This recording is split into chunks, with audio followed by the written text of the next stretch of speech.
இந்து முன்னணி திருப்பூர் மாநகர் மாவட்டம் வடக்கு ஒன்றியம் புதிய பேருந்து நிலையம் கிளை சார்பில் விநாயகர் சதுர்த்தி எழுச்சி விழா நடைபெற்றது.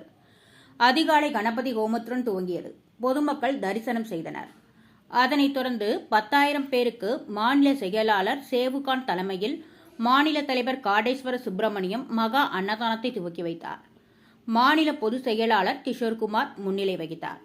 மாநில நிர்வாக குழு உறுப்பினர் கிருஷ்ணன், மாவட்ட செயலாளர் சிவா, இந்து முன்னணி இந்து வியாபாரிகள் நலச்சங்கம், இந்து ஆட்டோ தொழிலாளர் முன்னணி, இந்து அன்னையர் முன்னணி பொறுப்பாளர்கள், பக்தர்கள் கலந்து கொண்டனர்.